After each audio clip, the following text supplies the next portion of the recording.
I love solving problems, and especially big problems. And there is no problem bigger than health and care and how we deliver it efficiently and equitably to our population. Today, if you look around, we're the wealthiest country in the world, and we can't get our people health care, and we spend more money than anybody else. So, one, it's an amazing challenge to go after.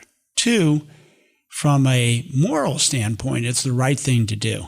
And I was brought up in a house that said you've been given great opportunity, use it for something and make a difference, and that matters. And three, it is really fun. Hi, I'm Joubin, operating partner at Kleiner Perkins, and I'm excited that you're tuning into Grit. The goal of this is not for it to be a highlight reel of how successful my guests are, rather a candid exploration of how hard it is, both personally and professionally, to create, build, and scale world-class organizations. If you're a fan of the show, please subscribe, leave a review, and make sure to follow us on LinkedIn or Twitter. Thanks. Your office was right here? Right across the way at 150. We took a burned out building. We did it. There was a back porch. We put grass in. It was awesome. And then when we sold the last company, they got rid of it. We got rid of it because General Catalyst was right up there. Yeah. Kleiner was here. It was just, and we shouldn't have been there as a company, but it was too fun. So we got just because the rents at that time, the rents over here were crazy. Sky high. Yeah. And then pandemic hit and this place went downhill pretty quickly. It's pretty cheap right now. Yeah. But I mean, during the pandemic, it was bad over here. Yeah. Like just walking the streets, cars getting broken into more than normal. Yeah. And it's bad normally. Yeah. And now it seems to have cleaned up again. Yeah. And you're splitting time between here and Chicago? I spend 22 days a month on a plane. Has it always been like that? Maybe it was 15 days a month or 16 days a month, but yeah, it's always been like that. And I always have one primary kind of focus of 10 hours a day, and that's Transcarent. Then we have a venture fund called Seven Wire Ventures, which I started with my longtime 35-year business partner named Lee Shapiro. So that's Seven Wire Ventures. And we have about 18 different pre- and Series A and Series B kinds of startups in digital health primarily. Mm-hmm. Then we do some technology investing. Then we have a firm that does now a new one called 62 Ventures that's strictly focused on India. So all those. Then we have a family foundation where we give away about $30 million a year. And then finally political operations where we're trying to get country to focus on the middle, get people back to the middle, strongly pro-business, pro-jobs, pro-military, but on the what some people consider more liberal front, I think of it as very conservative, and that is letting people choose whoever they want to marry, letting people choose what they want to do with their body. I think those are very conservative values. Most people would call them liberal values. But I always have this conversation with folks and say, so you don't want the government involved in anything, right? Right. Except all these other things that you want the government involved in. So anyway, so that's how I spend my time. Glen, I've been very excited to do this, mainly because within the healthcare industry and community, you're a fucking legend. And I think you would resent that label, but I'll give it to you anyway. It is unbelievable what you have done. And what's more unbelievable is I think in your mind, all of those past experiences, one of which being the largest private transaction in healthcare history, digital health transaction in healthcare history, I think in your mind, correct me if I'm wrong, that's just the beginning. Those are the footnotes of your career. Do you think I'm wrong? I hope you're not wrong. And what I would say is I don't spend any time really focusing on that. And interestingly, I had a conversation with John Doerr. And this was after Kleiner made the investment in Livongo. Series B? Series B.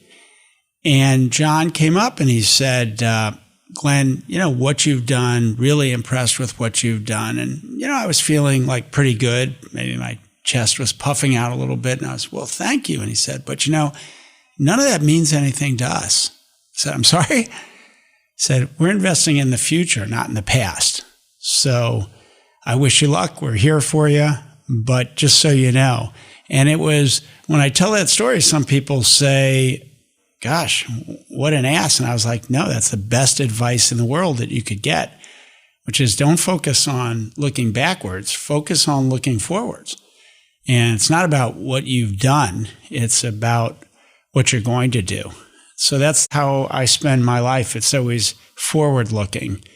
And people joke that I have no good sense of time or what happened in the past. It's because I spend no time focusing there. How long were you able to enjoy the acquisition of Livongo from Teledoc? Well, first and foremost, I think the idea behind it was a merger. Yeah. It wasn't really an acquisition. I think it turned out to be much more of an acquisition. And the plan that we had jointly created wasn't followed by the CEO. Consequently, it's one of the reasons why Hemant Taneja from General Catalyst and I both stepped off the board after 6 months because we saw that the path that the CEO was charting was going to be unsuccessful. That must have crushed you. It was painful to do, but if you look at the company today, the most successful part of the company, the only one that's really working, turns out to be Livongo. And the one that's generating the most profitability is Livongo. But most important, 1 million people wake up every day and they're healthier because of Livongo. And that's what I take away from that experience. The reason we did the merger was because we thought we could get 1 million to 10 million. Right. It had nothing to do, people talk about the financial aspects of it, but that really had nothing to do with it. And obviously it's a consideration. But in our view, we were talking about building the future of health and care. Mm-hmm. And that's why I was doing it. That's what motivates me. The day after we announced it, we made more than half the company became millionaires. And every one of those people was mad at me. And they're basically saying like, why would we do this? This is the best company I've ever worked for. And what we're doing is so important. And we're being successful in a way that no one else has because we had done 3 things that are very unique. One, we built an experience, not a product, an experience that people didn't just like. They actually loved. I mean, it was cult-like, number one. Number 2, we could prove that people's care was better. And the reason is with diabetes in particular, you have metrics, right? We're attached to their body. We know what their blood sugar is day 1, day 30, day 90, and a year later. And it always improved. And so we knew they were healthier. And then last but not least, we did it at about half the cost. So this was what people dreamed about in healthcare. And it's part of the reason we received the multiple that we did, because no one else had figured it out. At that time, the uptake of telehealth was about 3 to 5%. Livongo was 30 to 50%. And part of that was how we engineered the experience. Part of that was the focus and the care that we gave to our members. Part of that was the overall success of the product, which built on itself. Honest question. If you could do it over, would you have not merged? I think the answer is yes. By the way, I thought you would say that, and most people won't admit that. Mm-hmm.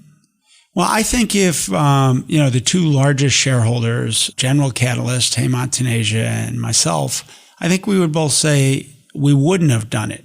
But it's hard to look in hindsight. And it was, by all metrics, as perfect a merger as you're going to get. We weren't international, they were. 60% of the calls they received were on chronic conditions. They had no idea how to deal with it. That was our expertise. We wanted more volume. They had more volume. They had the connectivity. Even in the areas of overlap, we had behavioral health, so did they. Ours was fully digital. Theirs was fully people-based. And so everything fit. And the challenge is, at the end of the day, it's about people, and it's about the CEO and the leadership that he or she sets. And in this case, it was a dramatic failure of leadership. And I think we've seen that if you look at the stock today. It's like $2 billion market cap. Yeah, I don't know exactly. I don't follow it day to day. Not even $2 billion. It would be too painful. But I think it was Livongo $38 billion. Livongo was acquired for $18.6 billion. The company value at the time was about $38 billion. Teledoc. And today it's 10% of that or less. And some portion of that, let's be fair, some portion of that, 20%, maybe 30% was the market. But the biggest portion of that was a lack of vision, a lack of leadership, and a lack of execution. And maybe you can get away with one of those three. This was 0 for 3. It reminds me, speaking of largest mergers ever, I've had Steve Case on the show of AOL. There's a lot of parallels to that story that you just shared and what he went through with Time Warner. Yeah, I think there are. I love to be mentioned in the same sentence as Steve Case. I hate to be mentioned for that reason, but there are. And I think the only thing I'd say is the value that Livongo brings to people with diabetes, hypertension, behavioral health issues, weight management issues, that continues on today. And that's a great thing. That was so strong that even the challenges were not able to displace it. So that's a very positive aspect. And it's really the first company amongst many that I built that, ran into this challenge. Which challenge? The challenge of a merger that simply didn't work. You've taken 3 companies public and led 4 public companies by my count. Maybe I guess the question begs, if there's been several times where the merger didn't work, you continue to choose the merger path. I think in many cases, it has worked and it worked well. Yeah. When we had Enterprise Systems, that was actually an acquisition. Yeah. So we sold that to HBOC, which became McKesson. Mm-hmm. That worked very well. Some of that software, amazingly, is still used today. Yeah. When we did Allscripts and going further back to a public company that I ran, but actually my brother took it public and then he left and I ended up running it, called CCC Information, still run today much better than I could have ever done it by my old CTO, Gitesh Ramamurthy. No way. Yeah. And we took it private and he took it public again a few years ago. It's multi-billion dollars.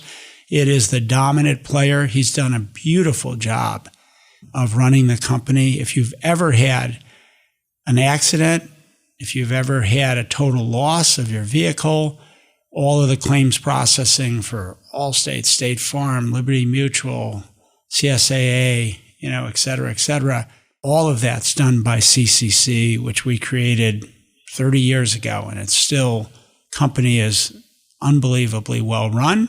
And he turned out to be just a great CEO in addition to a technology whiz.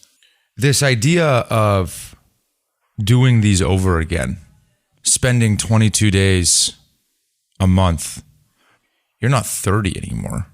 You're in great shape. Obviously, you take care of yourself, but that takes a toll. That this type of work that you do, and you're not maybe I'm wrong, but you're not a lead from the corner office guy. That's right. I don't get the sense that you're sitting on your throne somewhere, not doing too much. I think you're out setting examples of how you want others to work. And I think in your first company, okay, fine. In your second company, okay, number 4 or so, the obvious question is just, aren't you tired? Well, first of all, I'd have to have a throne if I wanted to sit on it. I don't. No, I'm not tired. Doesn't your body feel this toll? Not at all. It's amazingly energizing. I think the only time I've ever felt the least bit tired was during the pandemic when I didn't see people, because I draw amazing energy from our team, from our clients, from our members, seeing them just energizes me. I mean, it's amazing. But it is the most common question that I'm asked. And that is, why in the world would you do this again? And some people have gone further and they'd say, like, you ended with this amazing ending. Why don't you stop there? Right. It's like the Super Bowl. You could have ended your career after winning the Super Bowl. And the answer is, what do you mean stop? Bill Gates once said, if there was a finish line, don't you think I would have crossed it by now? And the real question is, why do you do this? So why do I do it? Well, number one, I love solving problems, and especially big problems. And there is no problem bigger than health and care and how we deliver it efficiently and equitably to our population. Today, if you look around, we're the wealthiest country in the world, and we can't get our people health care, and we spend more money than anybody else. So addressing that problem, solving that problem, one, it's an amazing challenge to go after. Two, from a moral standpoint, it's the right thing to do. And I was brought up in a house that said, you've been given great opportunity, use it for something and make a difference. And that matters. And three, it is really fun. I love the people we deal with, and we have a lot of fun. I mean, we have this saying that says, we take having fun seriously. And so there are story after story about our companies and making every day fun. Some have backfired. We were on an earnings call and we had a new investor relations manager, and we put some water on his chair. And when he sat down, he jumped up and he knocked the speaker off the table and disconnected 100 investors in our board. And the board said, what in the hell happened? He said, well, there was water on Seth's chair. Everybody just looked around, shook their head. Nobody even asked who put it on or how it ended up there. And that's what generates the energy, working on the right things. When we created Livongo and we were in Mountain View, people said, do you have trouble hiring software engineers? Because after all, you're surrounded by Facebook and Google and Apple. And I said, no, it's the exact opposite. A lot of their best people who've done well want to make a difference now. They don't want to do another spreadsheet or search engine or game. They want to do something that matters, that makes a difference. So they come here and they work for less money. Now, they did well in terms of their options, for sure. But that's not why they come. They come because they believe that we're doing something that's important and it's making a difference. So it's about big problems. It's about making a difference. And it's about having fun doing it, working with great people who have similar values. Do you not fear failure? If you fail enough, it becomes routine. And so I think, I've answered that two ways. First, and I think Edison said, I've never failed. I just found 1,000 ways that wouldn't work. And that's called learning. So the other side of failure is learning. As long as you're learning from something, then you're not failing. You're just getting smarter about what to do. And you can tell I like quotes. So there's a great kind of philosopher named Ashley Brilliant, and she says, why don't we get braver as we get older? Why is it that people don't take more chances, do more things that they want to do as they get older? They get more conservative. The more money they get more conservative. No, that's your freedom. That's your opportunity to give back, to try new things, to put more at risk. Why not? What's your downside? So from my standpoint, it's not about failure. Now, I will say that right after we started Transcarent, which is your newest company, my newest company, and right after we started, I was flying out here to Silicon Valley, and my assistant said, will you be staying in the Four Seasons? And so I said, no, I'm an employee now. I'll be staying at the Sheraton. When I got to the Sheraton and I opened the door, if you know the Sheraton over in Palo Alto, I opened the door and kind of the smell hit me and I said, what have you done? But that said, the reality is you have to start back at the bottom and work your way up. And I think the reason that many folks fail on their second company is they think they've now earned some level of distinction or respect or things like that. And you have to be prepared to start all the way at the bottom and fight your way up. And for sure at Transcarent, it is a fight because we're threatening, challenging the status quo. So from that perspective, I mean, it's a challenge. Healthcare doesn't want to change. In fact, no one wants to change. People want to keep things the same way. So you've got to build an experience that's exceptional. Even that is not enough. You know, when we go to see the typical chief people officer or human resources officer, you run through this gauntlet. Number one, will it be more work? Because we're all busy. We don't want more work.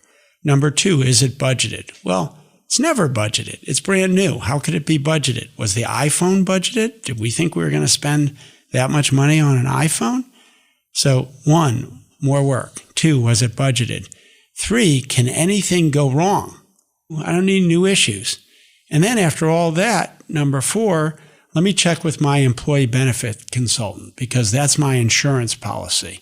That way, if something goes wrong, I have somebody to blame. Now, the question that wasn't asked was, is it better for our people? Is it better for the company? You go through all of those before someone says, could this be transformational? And it is what we do at Transcarent, putting all of your health and care in one place on your phone. Like that's transformational.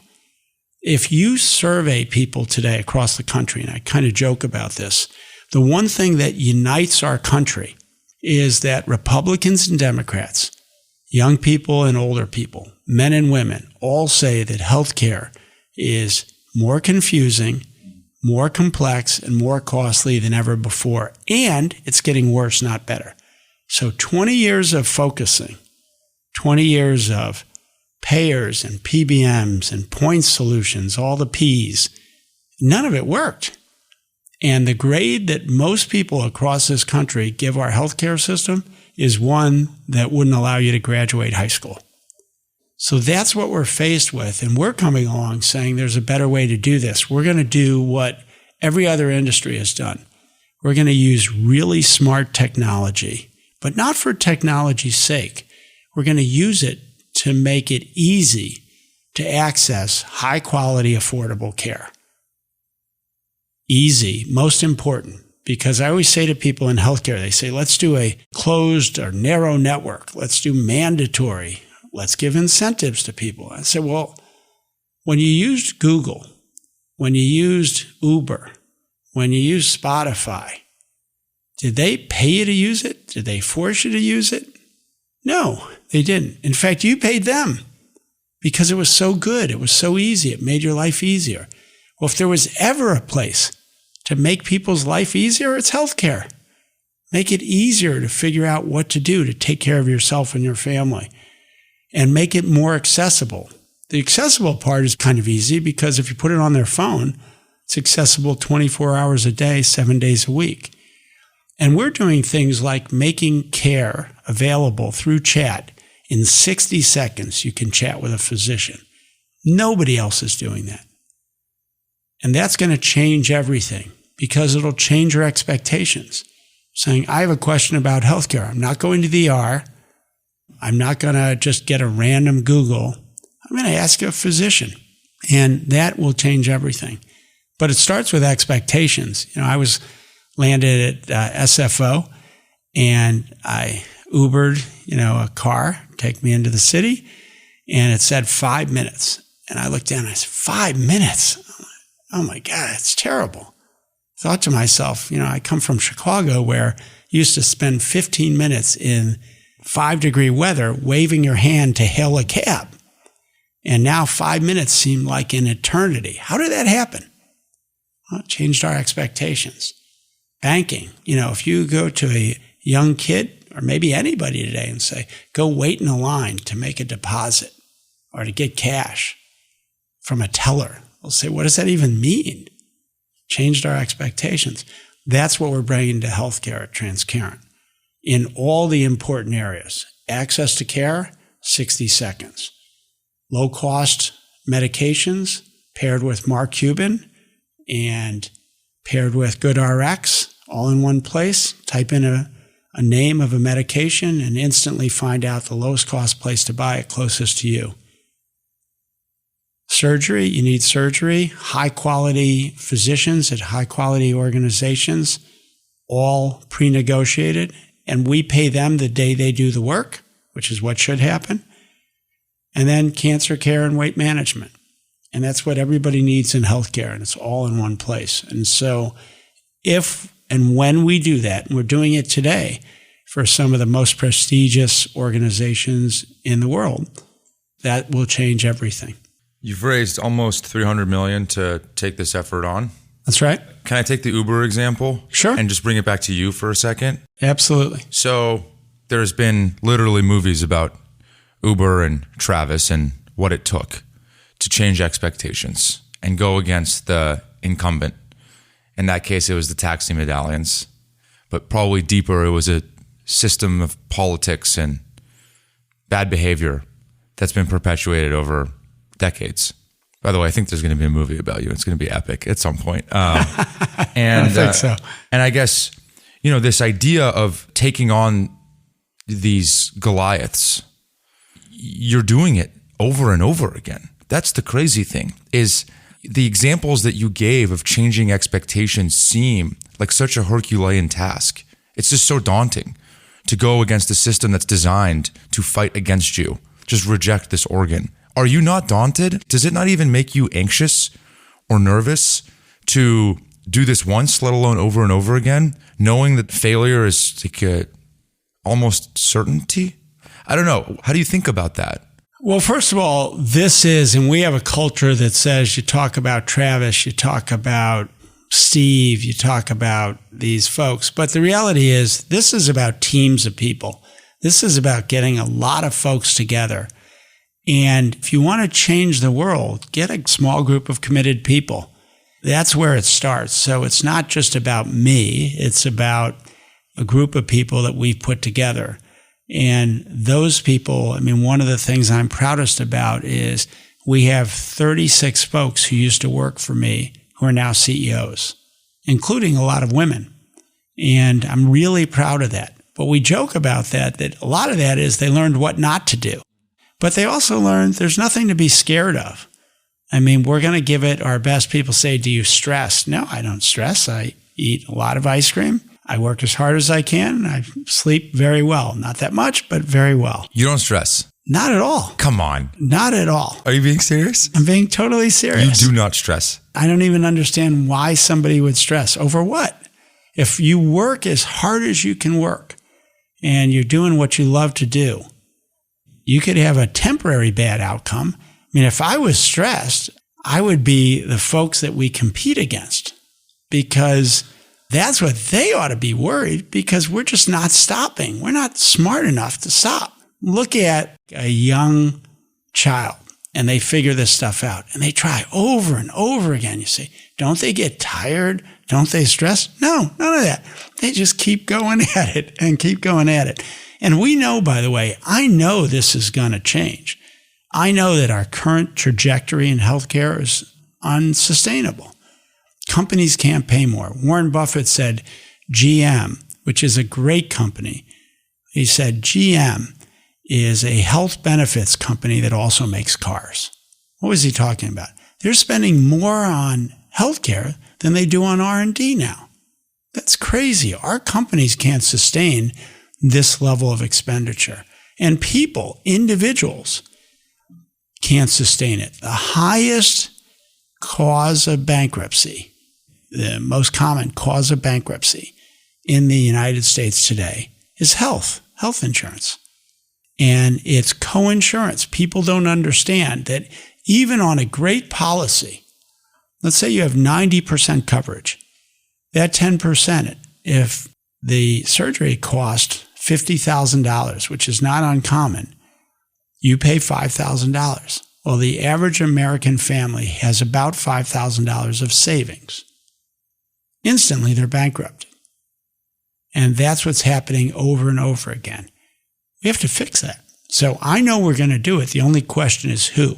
The reality is we're doing great work and we're doing important work, and everybody knows that we have to get it right. And by the way, in every area, there are quote unquote competitors who get it. They're now starting to work with us. So I think you're going to see amazing transformation. We used to talk about friends and enemies and frenemies. And sometimes it's all three at the same time. You're working with somebody, you're collaborating with them, and they're trying to compete with you. It's okay. Get over it. That's the world. We're dealing with very big companies. We expect that they're going to try to do some of the things. Sometimes there'll be overlap. Sometimes I say to people, just use us until you figure it out. Then I got to run hard and make sure that we're always just a step ahead of them. But what is there to stress about? I don't get it. Have you always been this way as a kid? I think so. I think as this has worked, some people retract, some people want to retire, and I've kind of doubled down and said, God, we can change big things. When we joined Allscripts, it was a Series J preferred. Now, for those non-financial listeners, what you do is when you do a startup, you raise some money and you say to people, you're the most preferred, you're going to get your money back first. Okay, but then you run out of that money and you go to somebody else and you say, you're going to be even more preferred than the Series A, you're Series B. And you go to Series C. A lot of organizations get to Series D but when you get to J, you've got a lot of angry people and you went through a lot of money. And that's when we bought more than half the company for about $6 million. 2 years later, took it public for $2 billion-ish. You wiped the cap table, bought it for $6 million. Yeah. And we didn't wipe the cap table because there was still ownership. But people said they'll never get their money back. And they all did, by the way. It was kind of miraculous. So we pivoted the company from what it was to starting with electronic prescribing. And I wrote a memo in the first year, and it said, our goal is to do 100,000 electronic prescriptions. Somebody drew a big smiley face, and this was the days of paper, and I love that it is because I have the memo. Big smiley face, and it said, just don't tie our bonuses to it. I did tie our bonuses to it, and we didn't get our bonuses that year because we didn't do 100,000 electronic prescriptions.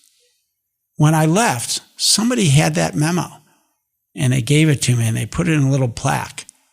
And the plaque said, you lost the battle, and you still owe us our bonuses. And at the bottom, it said, congratulations on 700 million electronic prescriptions. And so you think about that. Year one, we couldn't get to 100,000. And we left, and it was 700 million. So when you see that change can happen, we see it all over. I mean, industries are changing every single day. So why not health and care? And by the way, for me, it's not healthcare, because healthcare is a sick care system. We focus on health, keeping people healthy and out of the system, and then making sure, when appropriate, they get high quality care. Those are two very different things. Who bought it for $6 million? What's that? Allscripts. You said you bought it for $6 million? Mm-hmm. You bought it? Myself. I mentioned this long-term business partner. But why? Lee Shapiro. Why did you, meaning you were coming off the heels of 2 CEO gigs at that point, right? CCC. Yeah. And then Enterprise Systems, which you took public and then sold to McKesson, correct? Enterprise was after. Okay. Yeah. CCC, I was president and COO. Okay. Maybe my point is you could have done a lot of things. Mm-hmm. This one doesn't seem like the obvious one. So that one's an interesting one because I was at a point where I had gone back, and I'm not sure the exact timing, but basically I had gone back to my alma mater. They had invited me back. So we had this left CCC and went to Enterprise Systems in a pretty short period of time, took it public, had a great exit, 10x exit. And I get a note from my alma mater, little school in Pennsylvania called Bucknell. I think I may have been one of the poorest kids that went to Bucknell. I went there on a scholarship, and I had a little bit of a chip on my shoulder going there. And so I never went back. And I said, someday I'll go back when I'm successful. So fast forward, I do this IPO. We did pretty well. And I get this notice that they want me to come back and speak about being an entrepreneur. So I'm, feeling good. And I said, okay, I'll go back. I'll tell them how you do this. I go back and I give this talk. It goes well. But I did notice something. The individual who introduced me gives me his business card. And it says, Director of Large Gifts. So immediately I said, oh my God, they got me. Like, they didn't want to know about being an entrepreneur. They're thinking I'm going to give a lot of money. Then I had dinner at an old professor's house who passed away not too long ago, but wonderful mentor in my life. And we're having dinner and he says, how do you think you're doing? Now remember, I just done this successful IPO. And I said, I think I'm doing pretty well. So he looked at me and he said, oh. And I said, why? And so he said, well, I'm a little disappointed. I was incredulous. I said, disappointed? He said, we didn't educate you to make money. We educated you to make a difference. And I just don't see it happening. You're just becoming another one of these people who goes through the cycle. And it really bothered me. And then I went back.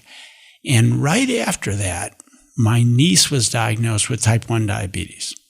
And so I said, gosh, maybe this is a sign. I got involved with diabetes, joined the local board in Chicago of JDRF. And then 2 years later, my son was diagnosed. And at that point, it was a full pivot to say, healthcare is what I want to do. And that ended up at Livongo, which started off in diabetes. But, it's interesting. People say, oh, you did this for your son. And the answer is no, I did this because I saw from being involved with diabetes. The reason I was involved with diabetes was because of my son. But I saw how hard we made it for people who just wanted to be healthy to stay healthy. We put hurdle after hurdle in front of them. And, I said, this is just wrong. I knew my son would be okay because he had a fanatical father and because we had enough money to pay for the right kinds of care.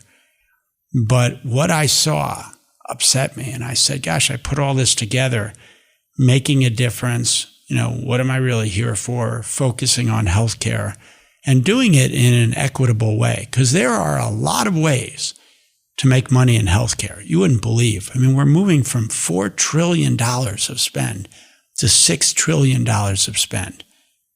So building a $50 billion company shouldn't be that hard. A lot of opportunity. But to do it in the right way, that's a challenge. And that's the challenge we're after. That story made me emotional. You have the conversation with your professor and your niece gets diagnosed with diabetes. And you decide that your career is going to be to transform the healthcare industry. Okay, fine. But if you looked at Allscripts on paper, to your point, the Series J financing, it's the 10th round of funding. There's not a lot of people that are happy on the cap table. Why choose that thing? By the way, once you went into Allscripts, that was just the start of a very hairy business. Maybe people know Allscripts now, but at that point, it was not what we know of it. Oh, yeah. Sometimes you find opportunities. Sometimes they find you. At our first business at CCC, what we were doing was automating estimating. So people would handwrite an estimate on your car. Your car was damaged. Handwrite an estimate. Kind of hard to read the handwriting. Sometimes they got the parts wrong. They did the math wrong. And that started a whole series of problems. And we came along. And by the way, we were competing with this little tiny company called ADP. Wasn't little at all. It was back then $1 billion company. And we're this little tiny startup. And we're competing with them. But they had mainframes and we had these new things called PCs. So we said we could do this whole thing right at the site where the car is and write an estimate. But so we were taking a handwritten process, converting it to electronic. That was an estimate. And once you did that, all kinds of magic started to happen. You could order the parts electronically. You could read the handwriting. You could do the math for people who might have known cars well, but maybe they couldn't add that well. So it went from there, and all of a sudden I said, there's 3 billion prescriptions written in the United States. And what are the problems? Well, 6,000 people, Americans, every year die, according to the Institute of Medicine. They had done a report back then. 6,000 Americans died every year from preventable medication errors.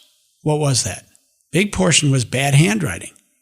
Another portion was I'd prescribe a drug for you and didn't know you were taking another drug. So drug to pregnancy, drug to weight. I'd write a 10 and somebody thought it was 100 and they'd prescribe 10 times the dose. And we looked at that. And in some respects, I said, this is exactly what we did for cars. We're taking a handwritten process and we're going to automate it. And that's what we did. But it was really hard to pry those pads. And if you, even today, years later, you talk about physicians' handwriting, people make jokes about it. It used to be almost illegible. And pharmacists would have to guess, what was this? And there were people dying. And we would put electronic prescribing in to hospitals and systems, and people stopped dying. I mean, it was amazing. And what was the state of the Allscripts business when you joined? Well, as I mentioned, we had 53 people. We fired 50. So we had 3 people. It was in the PBM business. And we got out of the PBM business. Which is a pharmacy benefit manager. Pharmacy benefit manager. It was a tiny little pharmacy benefit manager. And we did a full pivot. Got out of that business. Full pivot to electronic prescribing. And in fact, I was told later that the board met and said, did we put the right person as CEO? Because they were scared. We took the only profitable part of this money-losing business and sold it. So there was no way to go but forward. And then we started rebuilding. Why didn't you just start a company from scratch as opposed to buying this, kind of problem child? What I've learned is it's always easier to fix something, messier but easier than to start it from scratch. So it had some relationships that were beneficial to us. And, we've done that a number of times where we acquired an entity. All the work you go through setting up everything, a payroll system. Well, you could get a better payroll system, but you have it. So you can immediately jump in at focusing on the problems. And in some cases, there are existing customers. They may not be your long-term customers, but they're people to talk with. There are contracts that are out there. So that's also a benefit that you can leverage as you're building the business. But often there's that question that you just ask. And, our VCs always ask it. Wouldn't it be easier to start from scratch? Sometimes they're right. Sometimes they're not. I think it varies. Yeah. I asked several people about some of the toughest times in your career, and all of them pointed to this time at Allscripts, and specifically around letting people go. They said they've never really seen you struggle when you had to riff most of the company. Mm-hmm. Do you remember that time? Do you agree with that? Yeah, I think, 1, I was younger. 2, that was a massive pivot in terms of letting essentially the whole company go. I'm not sure since then we've ever done a real layoff. So that was unique. So young, unique. And I think we've also created a system and convinced ourselves and maybe even the people who we let go in today's world about how to do it. I have a saying, I say, hire low, fire high. So what does that mean? Hire low means I never want to hire somebody because we're the highest bidder. In fact, just recently, we had somebody who worked for us before and made him an offer. And he said, look, give me a week. I want to consider one other offer. We withdrew the offer that day. I knew him. He's a good guy, a friend. I said, look, if you have to think about another company, what could they give you? There's only 2 things. 1, they give you a higher salary. If that's why you're coming, we're the wrong company for you. And 2, they have a better business. Well, if they do, if you're questioning that, go to them. You got to be all in here. And so we withdrew the offer. And he was, no, you're nope. So hire low. We want people who come in. Most of my leadership team took a pay cut to come. Now, they have a lot of upside and options, but they took a pay cut. They had to explain to their significant other. They had to rationalize in their own mind, I'm making less than I used to make. So they had to make this mental leap and this commitment. So that's one. Fire high. What does that mean? Well, what we're talking about there is most of the time, we give people more than what our policy is. We're always generous when we're letting people go. One, it's almost never about them. It's about us. There wasn't a fit. Doesn't mean they weren't good people. Doesn't mean they're not going to go off and be successful. Just means that at this time in the company, there wasn't the right fit.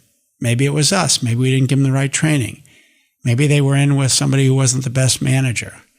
Maybe it was them. They had a life crisis that they were focused elsewhere. Doesn't matter. It didn't work. So don't make it emotional. Don't stress over it. Give them a great package. Help them. Go off and do something else that's great and be successful. So we spend more on that. And often boards have said to me, do we really need to do that? Yeah, we do. And those people go off. They're in our industry. And half the time, they'll come back at a later time. They'll become our customers. But we've had people in and out that I've fired more than once. And they were perfect for a stage of the business. And then they weren't the right person anymore. And by the way, in every business, we've gone through 2 or 3 CMOs, CFOs. It's just part of growing. You got to do that, but it doesn't have to be ugly. And I always say to people, and often I say to people, hey, if anybody wants to leave, we'll give you a great offer to leave. Like, because if you're not in, then don't be in. Go somewhere where you can be successful. And that's my job. Part of my job is to make people successful. That's why we have so many people who've gone off and become CEOs and other top positions. I mean, if you look around the digital health industry today, very few companies that aren't either led by a Livongo alum or the number 2 or 3 are Livongo alums. I mean, a whole industry. It's pretty phenomenal. It's amazing. What ended up happening with Allscripts? Allscripts continued on. Remember that Allscripts was 20 plus years ago. Continued on. Allscripts was the largest in e-prescribing, the largest in practice management outside the 4 walls of the hospital, and then the largest in electronic health records, again, outside the 4 walls of the hospital. When I left, I think the company, again, the leadership that came in, the board had changed. I think it lost its way a little bit. Then after a period of time, again, the brand, the systems were strong enough that it continued. And then ultimately, a year or 2 back, it split up and they split the company into a few different pieces that are today successful organizations. Can I revisit a comment that you made about the speech that you gave at Bucknell? Yeah. You were describing a chip on your shoulder, maybe almost like a disdain to go back. Mm-hmm. Maybe I heard things, but you related it to like I was the poorest kid at Bucknell probably. Can you double click on that commentary? Like what is that? Well, I think it was just, I saw a lot of kids who had a lot of talent who weren't using it. I saw a lot of kids who, I grew up in New Jersey. We went to the Jersey Shore. These kids were flying all over the world. And, it bothered me. And so I didn't necessarily want to do what they wanted to do, but I wanted to have the ability to do it. And fast forward, when we did the final transaction at Livongo, somebody, a mid-level employee, sent an email and it said, does this mean Glen will get a new car now? Because I was driving a 4-year-old Chevy Volt. And somebody else said, maybe just a newer car.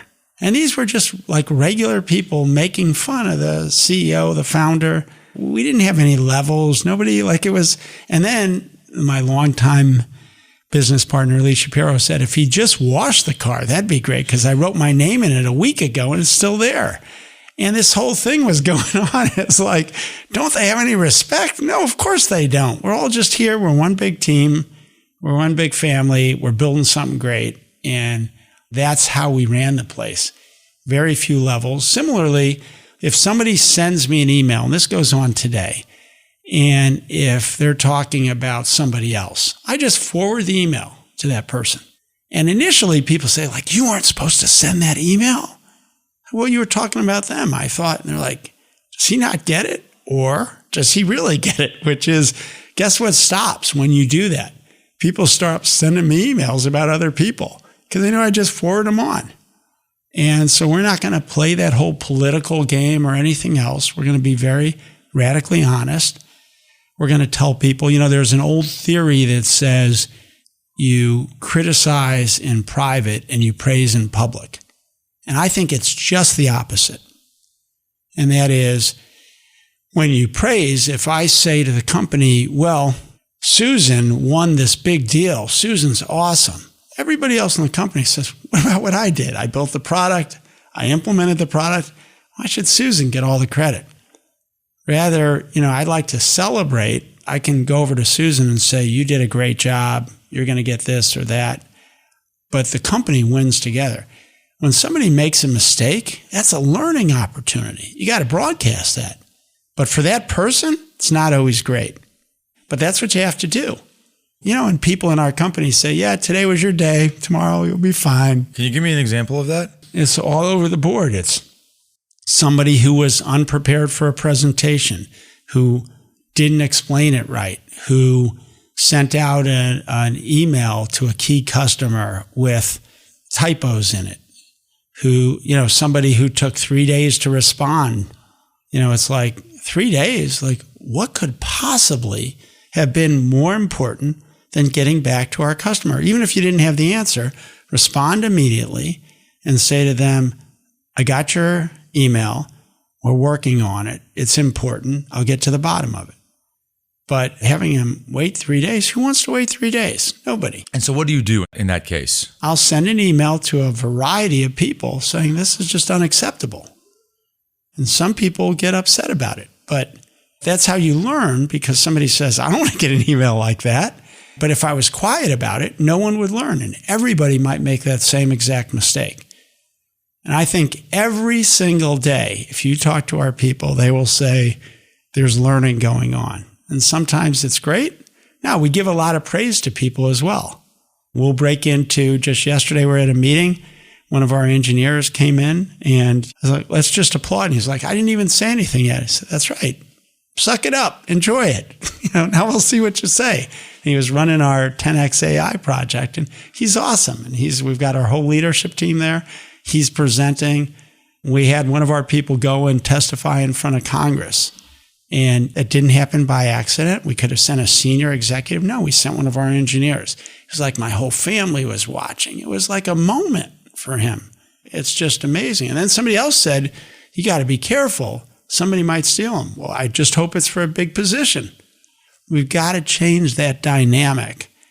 And our goal, if you talk to Zoe Hart, who runs our human resource area, or she's our chief people officer, she'll say very clearly, our goal is to make this the best place you've ever worked in every respect.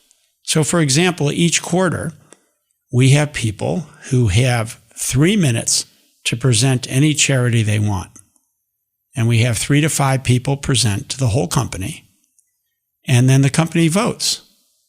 And there are no losers. You get $3,000 for your charity or $5,000 for your charity.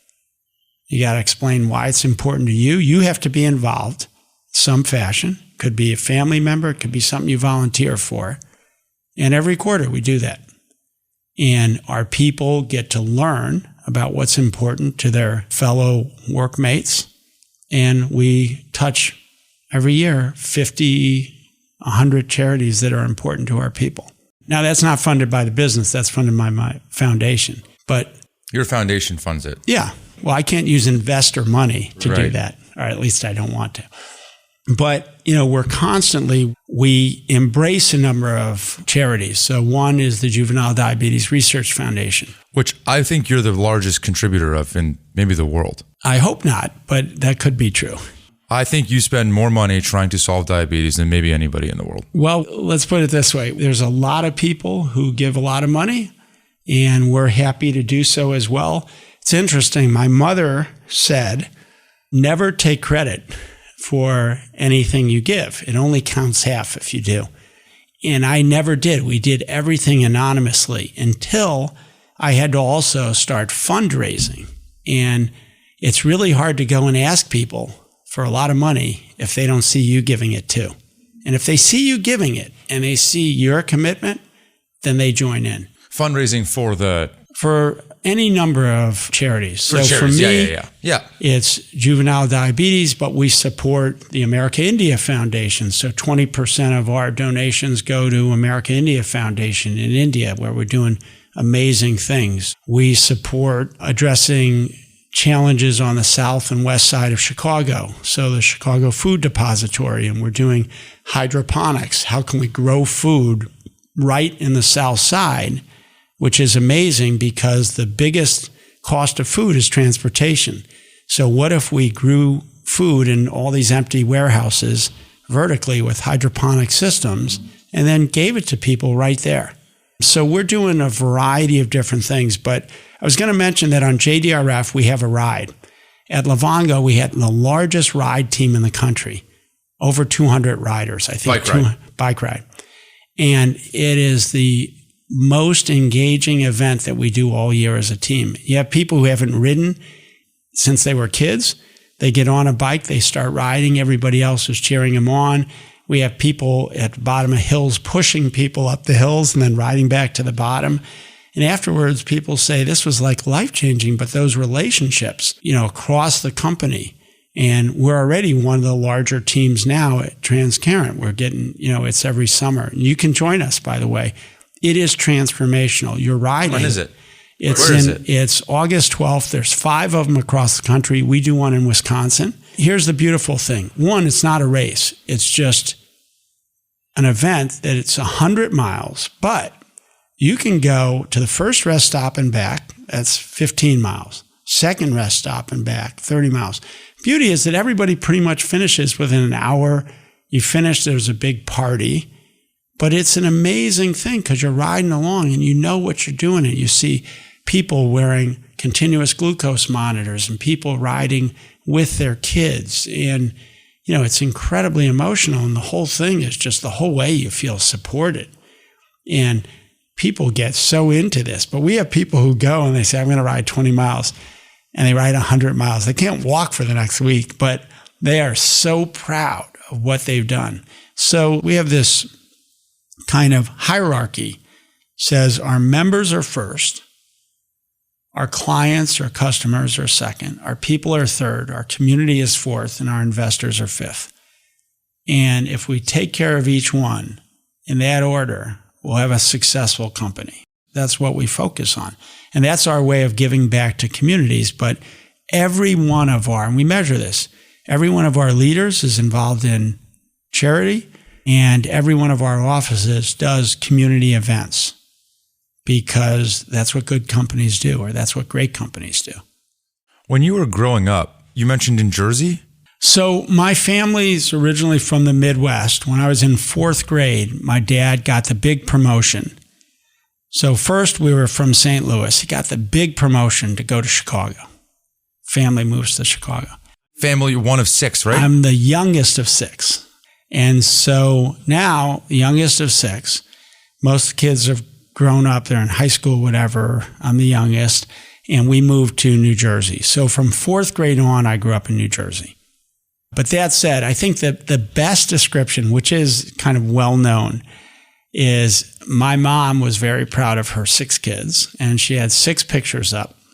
So when you walked in the house, you saw all 6 pictures. If you did something that didn't meet her standards, she would turn the picture around. No way. Yes. And so everybody who would visit would say, why is Glen's picture turned around? And she would tell the story until somebody else did something that displeased her. Now, occasionally there were 2 that were turned around. So when people talk about like a competitive environment being measured, getting the direct answer, and with my own kids. Do you do that? Yeah. My own kids used to come home and say, how'd I do? And their mom, bless her heart, would say, you did great. They'd say, Dad, how'd I do? I'd tell them how they did. Sometimes they would cry. They didn't like it. And then eventually they'd say, Mom, how'd I do? And she said, you did great. And they said, Dad, how'd I really do? When you do that, then they know when they did well that they did well. And by the way, the world gives them that message anyway. So if you lie to your kids and say you're really great, and then they go out in the world and they suck, you haven't done them any favors. And by the way, you don't have to give feedback.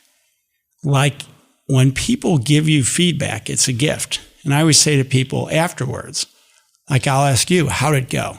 But I won't really ask you how'd it go because you'll say, Glen, you did great. I'll say, what could I have done better? What's the one or two things? Like you might say, you banged the table a few times, which I haven't, by the way, and I know you're watching me. But when you say to people, you got to know what you're asking. So help me get better. That's what I want. I always use the example, being from Chicago, Michael Jordan. He had coaches. Best guy in the world had a coach because he said, I can get better. So why don't we have coaches? Why don't we constantly say, tell me how I can get better every day? And that's what good people do. They tell you, a friend tells you, hey, you have food in your teeth. You know, and you're like, oh man, somebody who does it. And then after you have a whole meal, you go in and say, was that in my tooth this whole time? Well, that's embarrassing. So we're trying to create a culture that's open, that's fun. And, you know, and that has to, you've got to be willing. You have to have a hard core, but a soft shell. What was conversation like at the dinner table with your whole family? It was to the extent that everybody was there, and everybody wasn't always there because there's a wide age range. But this was a achievement-oriented conversation. I mean, you were expected to perform. It didn't matter what you did, but you were expected to do it well. So that was just how I grew up. By the way, I'm fortunate to have a number of brothers and sisters. My oldest brother is an incredibly successful entrepreneur and started many businesses. And the first business I mentioned, CCC, was his idea, and he came in and started it. And then after taking it public, he ended up leaving to go do another business, and I ended up as kind of the dog who caught the car. How much older is he? He is 10 years older or something like that. And how old are your kids now? My kids are 34, 32, and 28.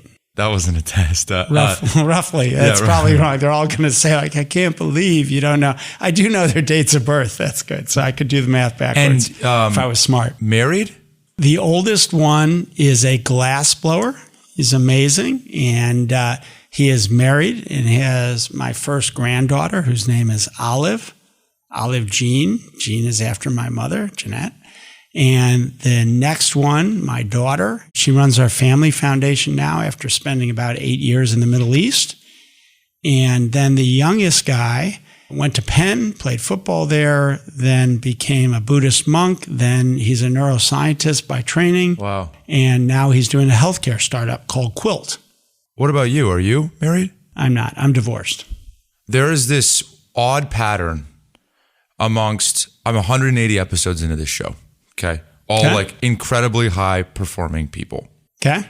There's two things. There's only two observations that I found that are consistent amongst all these people. And I hate the like VCs pattern matching across people because it's always the anti-patterns that are the ones that are outliers. Mm-hmm. The first is grit, an ability to overcome hardship more effectively than others. And the second is a strong partner at home. I've only written down one thing during this interview.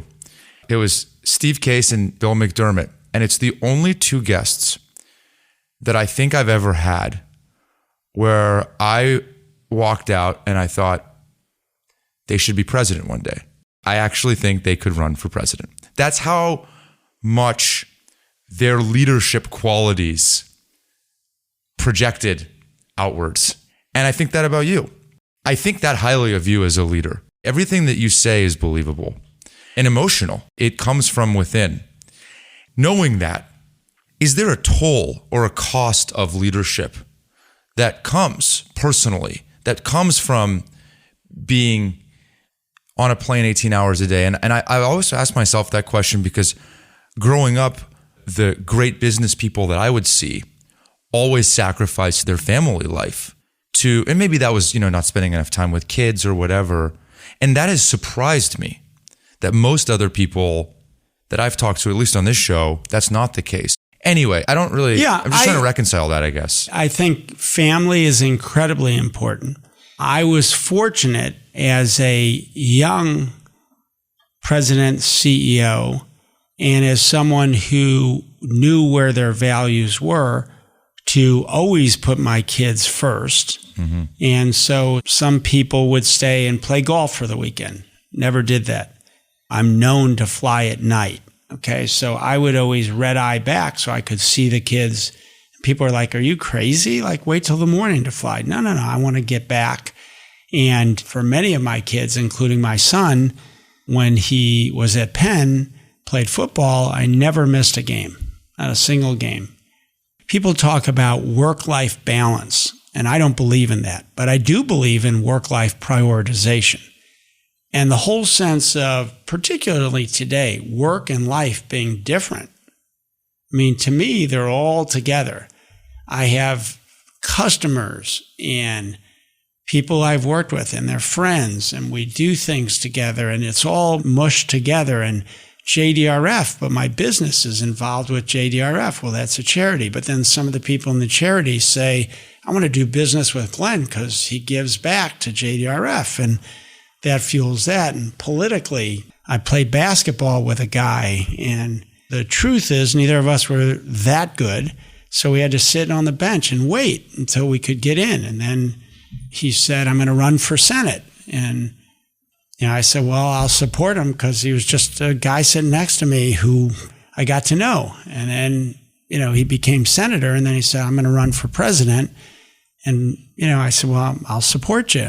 People said, are you serious? Do you realize that his middle name's Hussein and, he's running against Hillary Clinton and happens to be African American? I said, I've noticed all those things, but he's a friend. And so I'm going to support him. And that seemed to work out well. So it was a little contrarian, but if you lead with the values first, there's always a toll. And I think some of that toll can come in your marriage. I was fortunate to have an incredible partner who is still a very close friend and relationship today. And we occasionally vacation together and do things like that with my partner. And she is now remarried. And so, it wasn't exactly what I planned, but things work out that way. And when they do, I think the lesson to kids and others is you make the absolute best of it. And, there's a lot of reasons that might happen. And so, you turn every one of those things into as positive as you can. And again, if you ask many of the superstars I know who have diabetes, they will tell you that diabetes made them who they were. I keep trying to cure it, but they will say some of their success came from that. So bad thing turns into a good thing sometimes. My view is whatever you're presented with, I take the approach that we're in this country. We are given educations. We are given enough means to be successful. Like that, how can you complain when you've got that? You look around the world and you're starting with such an advantage. And so now your objective is to use it, number one, and to give as much of it back as you can. That's a pretty simple philosophy, sometimes harder to do, but a pretty simple philosophy. You've pledged to give 95% of your assets away. It's incredible. By the way, thank you for answering that. Mm-hmm. Sure. Obviously, this story about President Obama that you just shared, incredible. Has he ever asked you, hey, Glen, why don't you go to politics after this? You have the energy. Yeah. What I'd say is a few things. One, I think that I admire people who go into politics. I wish we had more talent going into politics. And I wish politics looked differently than it did today. There's a lot of fine people in politics today trying to do the right thing, and there's some who are not. And that's not a statement about Republicans or Democrats. That's a statement about people. I voted in both directions. In Illinois, I was a strong supporter of a Republican governor. Before that, a Democratic governor. It didn't matter. It was the quality of the people. And it's similar, like somebody who's conservative is great. Somebody who's liberal is great. I happen to be kind of in the middle. As I mentioned to you earlier, I'm very pro-jobs. I think that's the best social program in the world. That means you got to support business. We should absolutely support business. But business has to do their part. they have to give back. They have to pay taxes. They have to do things that are the right things to do. And that goes across the board. There are many big colleges, universities, hospitals, religious organizations that have amazing endowments. Those endowments are tax protected. They're tax protected because when the country was formed, we said they're going to be helping the community. But today, the question is, are they using those big endowments and they giving back? So everybody has something to do. If Harvard tomorrow said, every year we're going to spend all the interest on our endowment or 5% of our endowment, but they don't. And if they did, we'd have a lot less social issues. So everybody needs to step up. Relative to politics, one, I like to do things. You mentioned before, I'm a hands-on kind of person. So voting on things isn't my idea of what I like to do. So that means there's only a few roles left that would work for me in politics. And right now, I want to focus on healthcare. And I feel like I just got filibustered. I actually feel like I just got politicked out of my politician answer, which I think maybe is my answer. I think that is my answer. What I'd like to do is whatever I can do to give the most back. What does that leave you with? Let's just say this is the last private company that you do, and voting is off the table because it just doesn't get the juices flowing for you. Then what? What would that leave you with? That's governor, or that's a role in an administration as a secretary of something. And governor, you would go back to, you would do it in Illinois? I'm actually curious. I have no idea. I truly haven't given thought to it because right now I think the biggest impact we can make is if we can get a healthcare system that delivers high quality care at half the cost, we can solve so many problems in this country. And that's important to me. And if we can get business to step up and do what business should do and can do, then we can solve a lot of challenges that we have in this country. But, we do have challenges. And one, we've got to treat each other equitably and right. We've got to get back to the sense of you can disagree with people without hating them. We've got to respect the government. And, we've got big decisions to make this election. I just hope people really understand the consequences of those decisions. And the whole world is watching. So this is a very consequential election. Earlier, you mentioned about sleep and how you don't get too much of it. And then you talked about how you're somewhat notorious for taking red eyes. Two questions. Number one, how much is not much sleep? Are you one of the people that is actually genetically endowed with this thing that you don't need much sleep? It's really important when you talk about sleep to say everybody should figure out what amount of sleep they think is right and they feel good about. Yeah. So this isn't, I would never say to somebody who needs more sleep to sleep less. Yeah. You should get whatever amount of sleep that when you wake up, you feel energized, ready to go. Part of that is how quickly you go into deep sleep. I'm kind of legendary for being able to sleep anywhere and fall instantly to sleep. Like a light. Yeah, like a light. And in fact, in certain cases, if we're taking off on a plane, we could be talking like we are now, and I would fall asleep while we were talking, okay? If you put me in a passenger seat, I will fall asleep almost instantly. My body says, you're not doing anything, you're not contributing a lot of value, sleep. Well, there's lots of pictures of me that people take making fun of me sleeping. On the other hand, I hate to sleep because there's so much to do. You actually hate sleeping. Why would anybody, there's books to read, things to watch, exercising, people to talk to. I can't imagine a worse thing than wasting that time sleeping.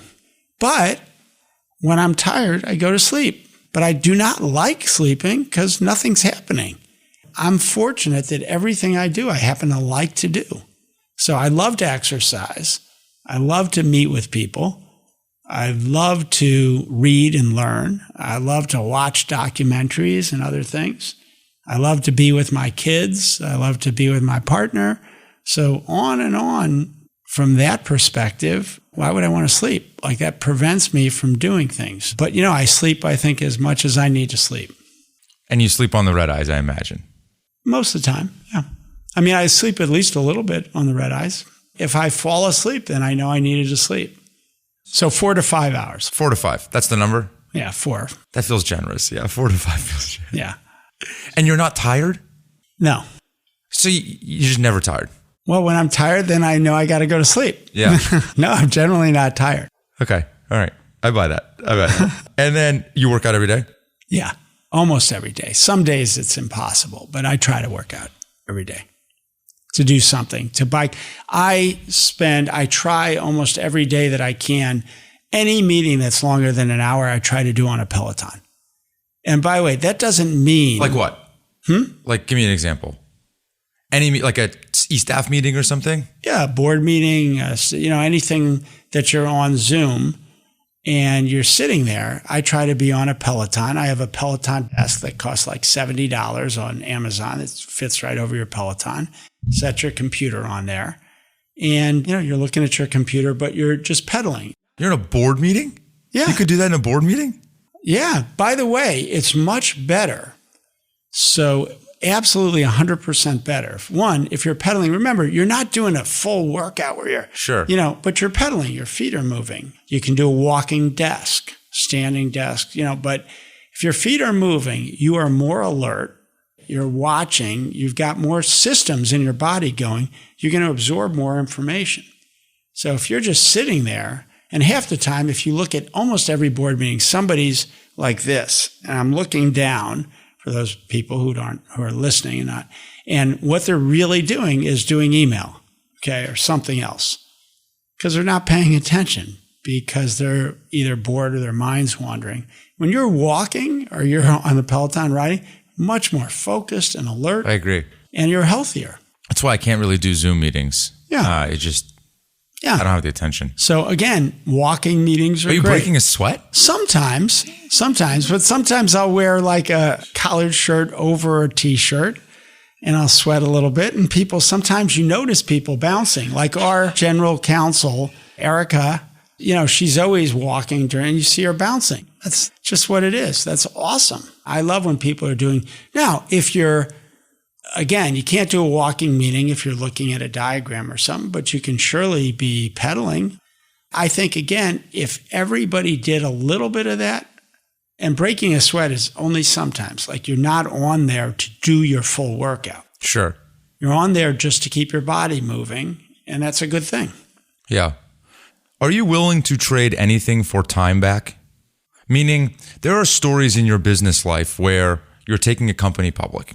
Mm-hmm. Okay. This is a small example, but it seems to permeate throughout everything that you do, red eyes included, where it'll cost a hefty sum of money to get in front of some other companies that are going to go public with the auditors and da-da-da-da-da.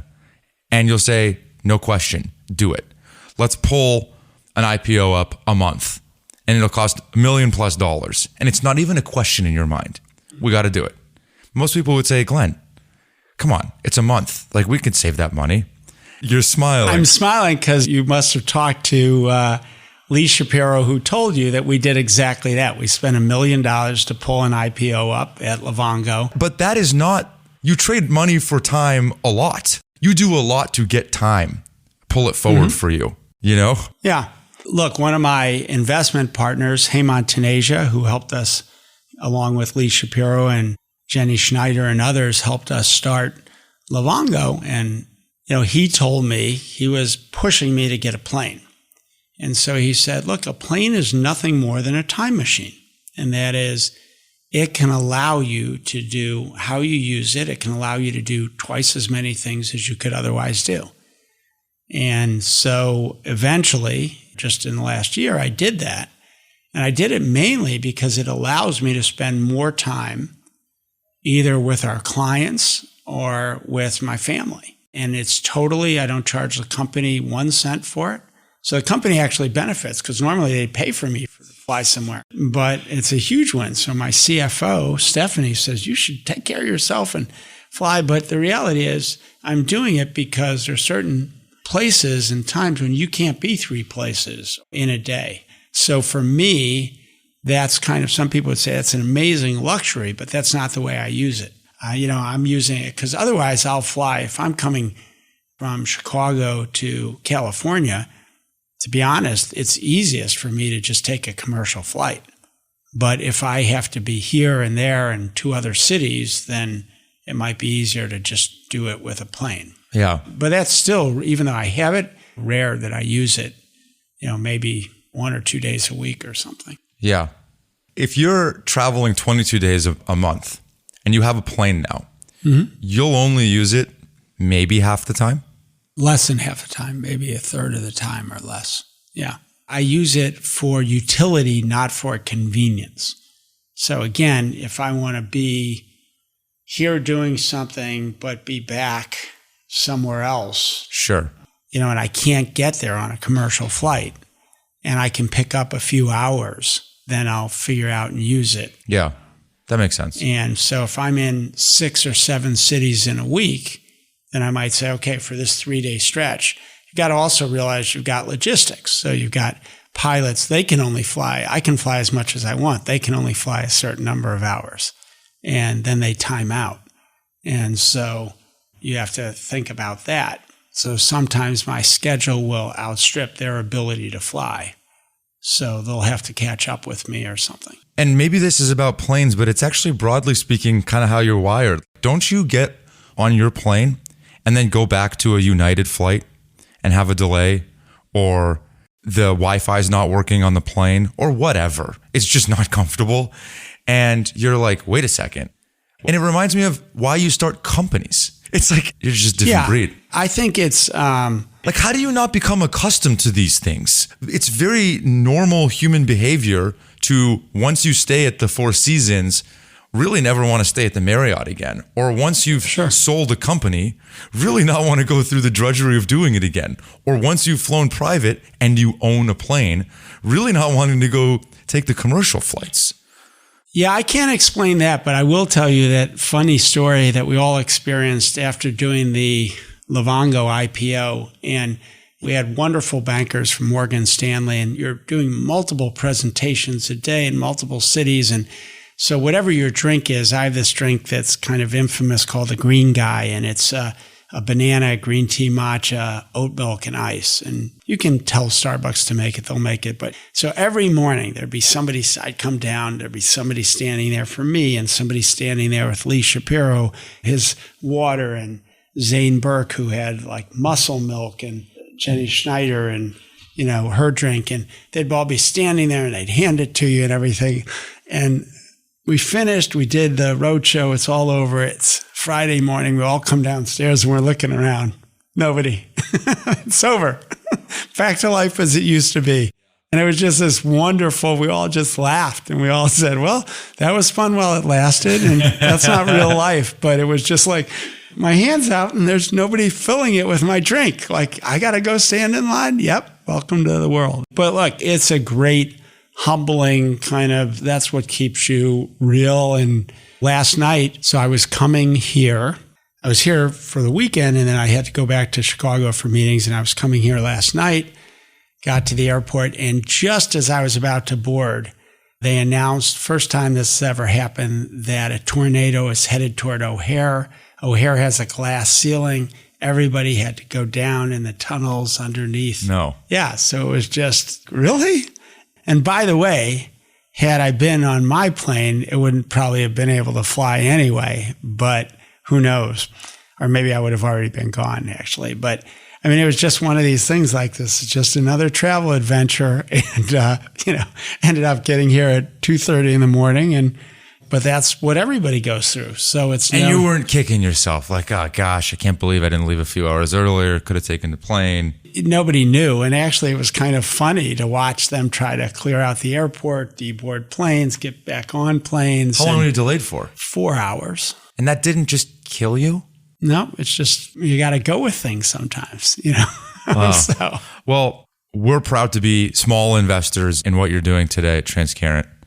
I wish it was more, to be honest, but that's okay. And I'm proud just that people like you exist. Well, thank you. You're very nice with your comments, but again, I really have to tell you that I'm fortunate to work with a lot of great people who make you talked about this, where having support at home, but it's support all around. And you can only do this with great people around you. And that's the biggest, most important aspect of what I do, which is finding great people and convincing them that maybe the unimaginable is actually possible. And so if there's any secret sauce, it's the ability to get great people to believe that we can do more. My old chief commercial officer, who's now president of Hinge, Jim Pursley, used to say, better is possible. And I think that's just a beautiful way to think about it. Like, we can do better, and we know we can do better at so much. And we just have to hold people to that standard of saying, not how much did you make, how much did you give, what impact did you have? And even in your people you interview, a lot of them have done that. But when I look at Amazon and I say, you have Jeff Bezos, but his ex-wife, wow, she's making a huge difference. And she's just decided like she's going to become a force in changing things for the better. And I love that. Yeah. I love what she's done. Are you hiring? We are. We're always hiring. We're always looking for great people. Any specific roles or types of roles? We hire great people and then we figure it out. The exception, of course, is things where there's very unique skill sets, AI, software engineers. But we're always looking for great people. And what I would say is we have a whole portfolio of companies that are great companies at 7Wire. And that's run by Lee Shapiro, my longtime business partner. And so we have 18 companies there that are doing amazing things. And again, changing the world. When you say you hire great people and then you figure it out, can you explain that? Can you give me an example of someone that comes to mind that you didn't have a role for, came across them and said, we got to hire this person? I'm just bringing on a former employee, and it's not been announced yet. I announced it to my team yesterday. And she was getting ready to slow down a little bit, serve on boards. And I said, you aren't done yet, and convinced her she wasn't done yet. And then she had to convince her husband, who was not happy about that decision. And so she's coming on, and she'll have no title, but she's going to come on to just help us accelerate everything. No title? No title. As an executive? Yeah, she'll report to me. She'll be on our senior leadership team, and she'll have no specific title of doing anything. She won't be a COO. We have one of those. A CFO. We have one of those. And she's just coming on, and she's like, you know what? I'm going to do it. I'm going to spend the next 3 years, and we're going to do this. I want to do this once more. And it's just a privilege to have somebody like that say they're going to join us. And the rest of the team everybody's like a little bit, well, what exactly can you fit her in? Nope, can't fit her into a box. She's going to help everybody. So if we need to do something faster, or we need more focus here, or I can't go give a speech and our other team members are tied up, whatever it is, she's just going to pitch in. When you hear the word grit, what comes to mind? I think and you said this, it's one of the most important aspects of business today. And that is, it's to do great things, particularly, it's tough. And it's just an endless resilience and persistence, just running. Somebody told a story of watching me at Laguna. We're at a conference, and they said, let's go surf. Somebody said, do you know how to surf? No, I don't know how to surf. We're going to go and surf. Waves were pretty big, and everybody had stopped. And I was still out there, and I was just getting pounded. And somebody said, that's why he's successful at business. Like, he has just no sense of just getting the shit kicked out of me. And it was and finally somebody came out and said, people are worried that you're going to get seriously hurt. Because these are massive waves, and I just would not. And I was like, you know what? Well, I would have had another hour and it wasn't getting dark. I would have figured that out. And the answer is probably not. But I think that's what grit is about. Grit is about having something so important that you're not willing to quit. But that's the other piece of it, which I always tell people, if you're going to work this hard and play this hard, if you're going to really go after it, make sure you're doing important stuff. That's what it's about. It's got to be worth it. Glen, I appreciate you. Thank you. Thank you. Thank you. This was great. And other than some of the accolades, which were really undeserved, it was a fun conversation. Thank you. That's it. Thanks for tuning in. Feel free to check out more than 100 past interviews that we've done and more amazing guests to come every Monday morning. This episode was edited by Eric Johnson from Lightning Pod. Thank you to all of my listeners for tuning in for an hour plus every week.